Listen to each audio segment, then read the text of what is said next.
Oh, yeah, cooler than a polar bear's toenails. It is the Sixers Talk podcast brought to you by Wilmington University. WilmU Works. So glad to be with you, Danny Pommells, Noah Levick, our producer, Ben Barry, in the cut, making things happen. We are coming to you live from Rivers Casino right here on Delaware Avenue in Philadelphia. We're talking Sixers basketball at a time where basketball is at its apex in March, and the madness is beginning in the college world.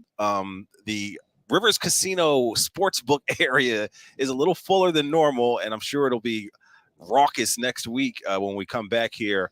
But the Sixers holding their own here in this March Madness time with a 4-1 road trip, Noah, 5 games in 7 days, looking like a contender are the 76ers. But that eternal question is still yet to be answered. So hopefully all of this fun and exciting basketball and this magnificent Joel Embiid jumper and footwork and domination can carry through the rest of the season. 17 games to go, if I did my math correctly, and Sixers 43-22 on the season. What was not to like on this road trip? A lot of exciting things with Harden and Maxey. It's good to have a team with good players, right? And a deep bench and a repertoire you can fall back on. And Doc Rivers dusting off Danielle House out of the mothballs and bring him into action. And he, like a true professional, just showing up and getting it done. And a lot of people contributing. Of course, we can start with the stars, but what are some of your impressions about how this road trip went, Noah? 4-1, nothing to be unhappy about. Yeah, I think that's on the ball that the depth was required, and it shined on this trip.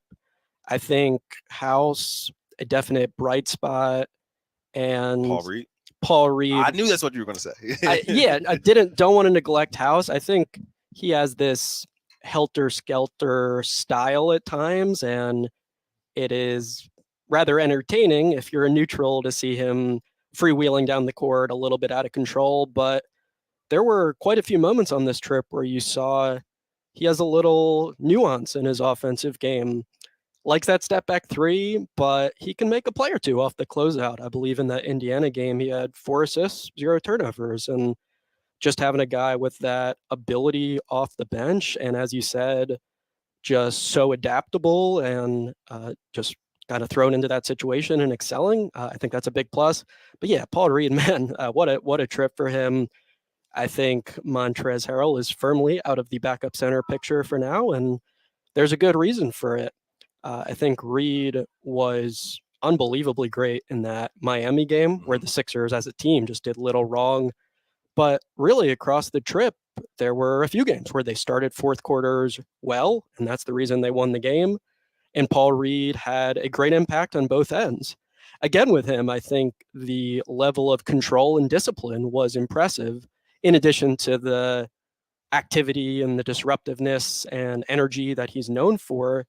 You saw a nice connection with James Harden. You saw some finesse in the paint with the left hand and the knowledge of the quick bounce off the floor on offensive rebounds and absolutely getting after the glass. Like just he had a really great trip. I think that's hard to overstate how well he did. And yeah, for the Sixers in the big picture, they snapped the Bucks 16-game winning streak. That's, to me, in comeback fashion. I think they were down 18 in that game. I think, they were down 14 going into the fourth, 18 late in the third, and that second unit started the fourth quite well, and then James Harden was magnificent down the stretch, scored 38 points, his most ever as a Sixer, and the final 2 games of the trip, Joel Embiid, a cool 81 points, didn't even need to play the fourth quarter last night in Minnesota, and played MVP caliber basketball. So there's a lot to be excited about, I think,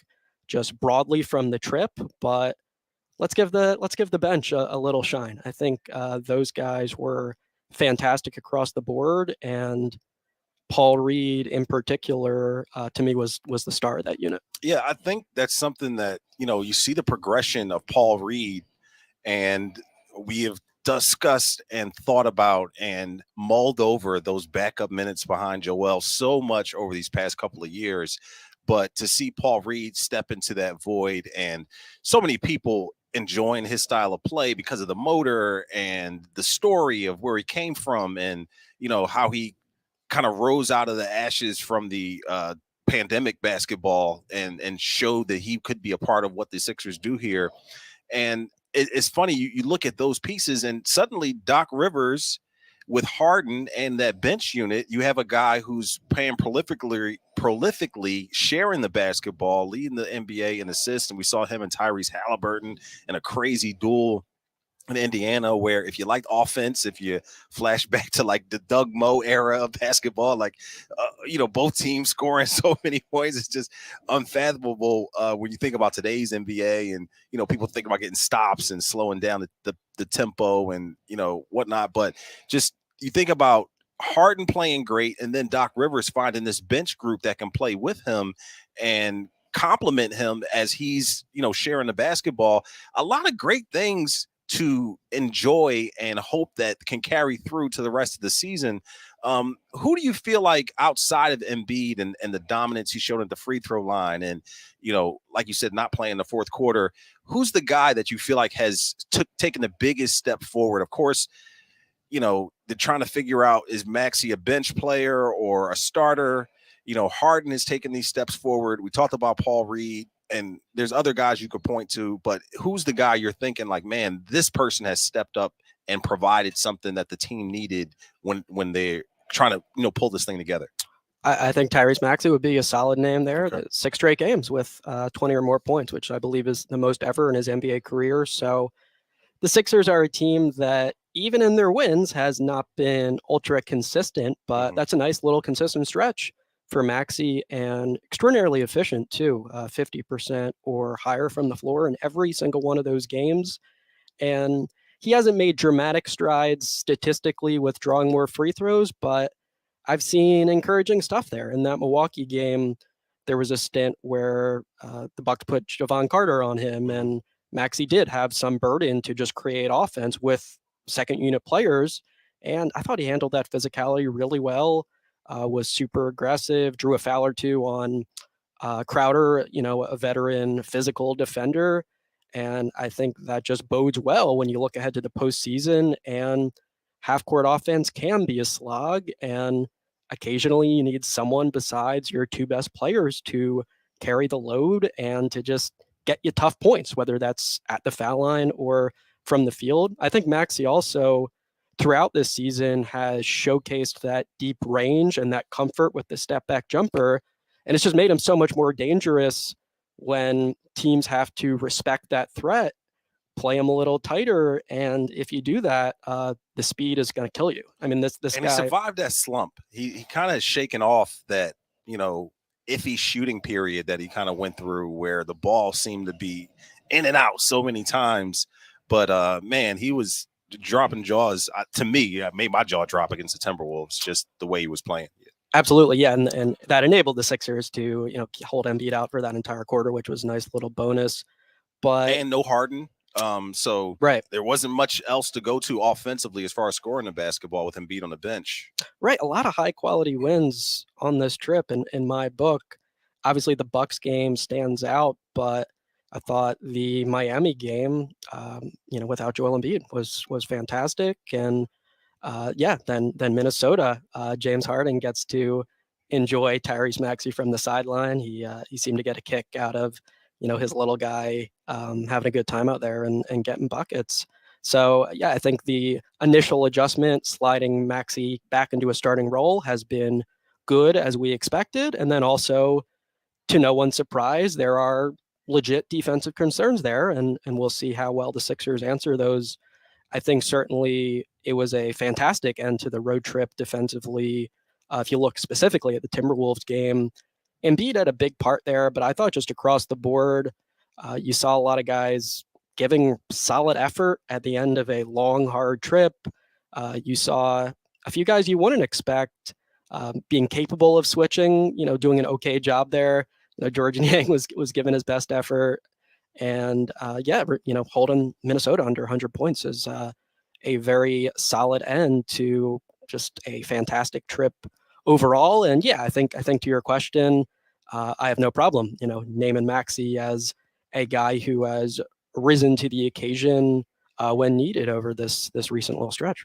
So many Sixers fans were taking delight on social media, at the very least, of the treasure trove of picks and players that were traded to acquire Rudy Gobert, and how Joel kind of had him in the blender last night. And it just it's funny. I mean, Joel, after the game on the national broadcast, Chris Haynes kind of had Joel and asking him just, does he get up or play harder for these games against MVPs and defensive players of the years? And now a younger Joel might have said something different. Hit this 6-time All-Star, a little longer in the tooth. Joel played it, pretty even keeled, and just he's trying to destroy whoever's out there. But man, was he giving Rudy Gobert the business in just such a variety of different ways, 39 and 28 minutes. We'll pick up the Joel Embiid discussion here after we take a quick timeout, because I know Noah has something to say about that. But we're going to talk about Wilmington University, because that is one of our big sponsors. They've been with us since the Sixers Talk podcast started. Are you ready to build career skills in 2023? Apply to Wilmington University today and get started by March 6th. Learn more and apply at wilmu.edu. Upskill, reskill, or start fresh in 2023 with a degree or certificate from Wilmington University. WilmU works for you. Apply today to start March 6th. Now, we are at Rivers Casino for sure, and a lot of things going on here, as I mentioned, particularly with March Madness starting. But if you drop in here, it is time to rush to new rewards at Rivers Casino. Now there's a whole new way for you to earn, redeem, and level up your rewards. Get your new Rush Rewards card and get more out of your game at Rivers Casino Philadelphia. Gambling problem? Call 1-800-GAMBLER. All right, back here on the Sixers Talk podcast, we mentioned Joel Embiid, 39 and 28 minutes, 42 against the Pacers. Noah said earlier in the podcast, 81 points for that guy. And there was plenty of opportunities for him to score against the Timberwolves because there was no James Harden. So there was some slack to pick up and more opportunities to shoot going around. Just phenomenal footwork. We saw him hit the floor a few times, and a couple of times you might have felt a little verklempt about whether he was going to get up quickly. We saw him hit the stanchion a few times.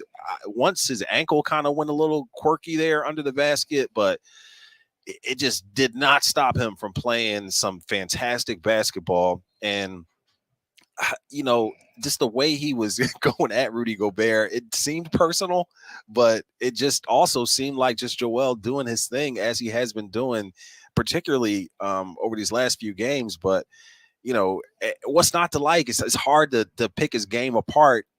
Okay, maybe there's a moment or two where he's not running back on defense, but I mean, the guy is a mammoth human being. You got to take some of it with a grain of salt. But just I'm saying a lot just to say that he's really good. Oh, he is very good at basketball, as Tyrese Maxey is fond of saying. Yeah, I think the Sixers sometimes hard to believe. I'm sorry. Just you're watching him and he's so big and doing so many different things and the catch and shoot threes. And it's just great for him to be a player that so many people in the Delaware Valley can enjoy and get behind. Yeah, he has an answer to whatever defense throws at him or whatever defender's in front of him. Yeah, season high tying 4 threes last night made those look very easy. And early in the game, you noticed, okay, Minnesota is going to go single coverage and just boom, boom, 2 face-up jumpers. And I think that was an ominous sign for the Timberwolves.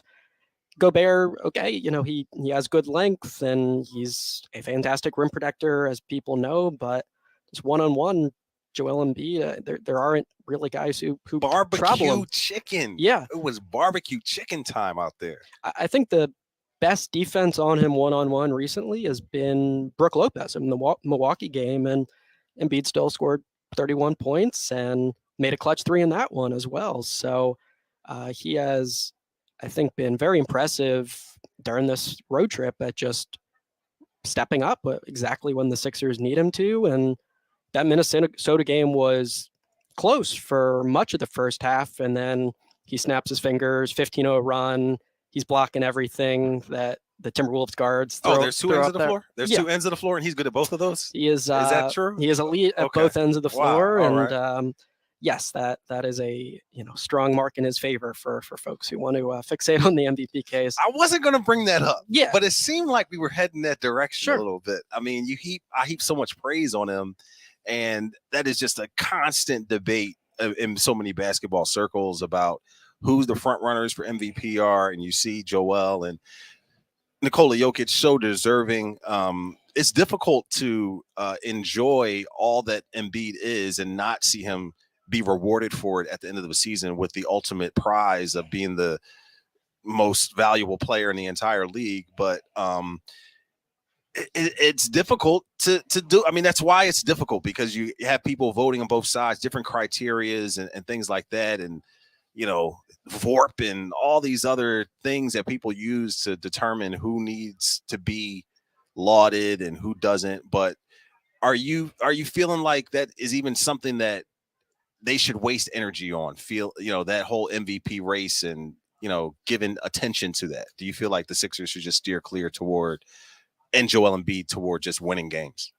Yeah. I don't think there's any internal focus on that or concern about the race. That said, Joel Embiid is well known for being plugged into all things across the league, and he enjoys when someone pops off for 50, whether that's Jokic, whether that's Donovan Mitchell, whoever. And no, he's savvy about this stuff, and I think has felt deserving in the past, and I'm sure justifiably thinks that over 33 points a game on incredible efficiency and a team that's near the top of the Eastern Conference yet again is worthy of the MVP. But I think last year he expressed his frustration, and it was also a moment where he realized that this is just not worth wasting energy on for me personally. Mm-hmm. Obviously, fans can feel however they want to feel, and I totally get if Embiid falling short this year would be a source of frustration, or if he wins it, that would obviously be awesome. But yeah, I think for the Sixers and Joel Embiid, it's not really a topic they care about immensely. I don't want to say they care zero about it. I think that would be an exaggeration if Joel Embiid were to tell you he's completely oblivious. But yeah, they care about winning games. They've been doing that a ton recently.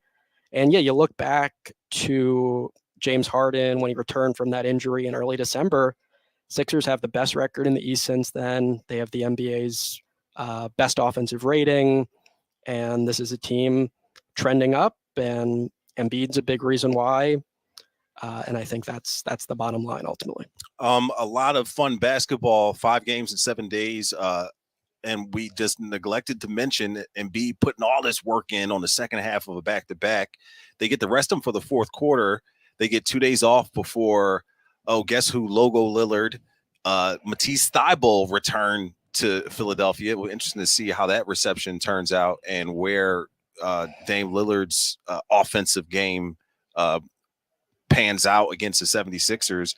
But then the Wizards on Sunday. But here we are with Joel Embiid playing the back-to-back. He got the rest of fourth quarter, so no reason to not give him full opportunity to play on Friday and Sunday. I mean, they get the time off, even though it was a tight road trip, but we'll see him out there doing his thing, barring any setbacks, right? I know the Sixers have been dealing with a few, nagging injuries on a few guys, but we'll see him out there, no problem, right? Presumably, yeah. And James Harden as well, I think, deserves credit for being available on the vast majority of nights since that return from injury. It's been 39 of 42 at around 37 minutes a game. And as you said, just blows me away because I wasn't sure that was the smartest decision. Yeah, I mean, it's at least not 38 or 39 if we're looking for a silver lining, and it was certainly trending in that direction. But he seems more than capable of handling it. I thought in that Milwaukee game, it was so impressive how he drew 7 free throws and made all of them in that fourth quarter. And he hit a huge and long 3-pointer. And some of those jumpers very well may have been short last year when he was not as healthy and not in as good shape. And clearly has made huge strides there and has been more productive in big time situations as a result. But yeah, the Sixers looks like there's a good chance they'll be full strength. Yeah, as you noted, Tobias Harris and PJ Tucker, were sidelined just for the one game, but they returned and looked fine. So Sixers will hope to keep things rolling at home. They were really good last time they played Portland on the road, played excellent defense, and now Matisse Thybulle is in the picture for the Blazers. A little quick beer discussion here after we take a quick time out to tell you about one of our sponsors. And opioid addiction is a national public health crisis. The Someone You Know podcast from the Independence Blue Cross Foundation. We will move on to also tell you about Lundy Law. If you're injured for over 70 years, Lundy Law has been the #1 personal injury law firm in Pennsylvania, New Jersey, and Delaware. Their services are exemplary. Their results are exceptional. Call 1-800-LUNDY-LAW to get the money you deserve. Now, I mentioned some more beer discussion, and it's, a Trailblazers game, another top flight guard, coming in here to South Philly. We saw, AE Anthony Edwards really get busy against the Sixers and show, his prowess. Harden comes into the game on Friday, a couple assists away from passing Temple legend Guy Rodgers for 21st on the NBA's all-time assist list. So we got to assume that's going to happen on Friday. He has to make 5 free throws to pass Michael Jordan for 6th in NBA history, which is once again rarefied air for any player to reach. Shout out to the Beard for being, what he has been over these years. Harden and this assist title, is that important to him, do you think? Is that something that he's, got in the back of his mind? I think it would be cool to him. Yeah, I think he takes pride in being a guy who's, led the league in scoring multiple times, and now, might add another assist title to his resume. And he is appreciative of those big picture accomplishments and where he sits in history. I think perhaps more than some other stars. He finds it cool, that he's had this journey and accomplished things that seemed outlandish to him as a kid, and he's now checking those boxes. But yeah, it would have been cool if in that Indiana game he, tied or passed Guy Rodgers with 21 assists, right. Career high tying, but he is 2 away from doing that, and that would be another neat little accomplishment. He recently passed AI on the scoring list, and now a Philly native, Temple legend, lefty, James Harden will very soon have more assists than Guy Rodgers. How much credence are you giving to these reports that he's thinking of opting out and Houston could be the destination? Because there seems to be more of a groundswell toward something like that happening. Yeah, I mean, it's been there since Christmas, and I'm not sure anything has materially changed. I think, we know that there's a long history there, and be a shame not to keep him in Philly, though. I think just absolutely, with yeah. all that he's done here in this short amount of time, and the impact that he's had, and the fact that the Ben Simmons thing hasn't worked out for the Nets, for the Sixers to hang on to James and kind of make him really, he can't be more synonymous with Houston than James Harden, but maybe a close second to, him having like a basketball home here and being such a big part of what the Sixers organization is. Yeah. And I just wouldn't overreact to anything. I'm not saying it's invalid that there are strong ties to Houston, and perhaps that might be a neat idea to him, on a team with younger talent. But I think there are so many compelling reasons for him to stick around in Philadelphia, provided, the money offered is sufficient, and that this year goes well. I think I said that over and over again. Like, if this year is a successful one in the postseason for Harden and the Sixers, it's really, really hard to imagine that he doesn't stick around. Of course, everyone has their own definition of success, but if the Sixers win the Eastern Conference or something, that would be unfathomable. I'm going to opt out and go to a rebuilding situation in a place that will not get me back to and obviously he's enjoying his time here. He has strong relationships with, the key guys in the room. I think he enjoys being a mentor to Tyrese Maxey. If we're talking about, young pieces that he can nurture and, have that relationship with. So, yeah, I don't think it's bogus that the Houston, discussion it remains on the radar, but I just don't think it's something that, needs to be a great source of worry at this stage. Obviously, we'll reassess all this, months down the line, but the Sixers do what it looks like they very well may be capable of in the playoffs. I think things will go nicely with James Harden and this team. Basketball is fun. I hope you are enjoying all the fun that the Sixers are having playing the game. We enjoy watching them. And if you're watching this podcast, I'm thinking that you are enjoying watching it as well. So we appreciate you tuning in to the Sixers Talk podcast, brought to you by Wilmington University. WilMU works for the man Noah Levick. Check out his work on NBCSportsPhiladelphia.com and follow him on all social media platforms at Noah Levick.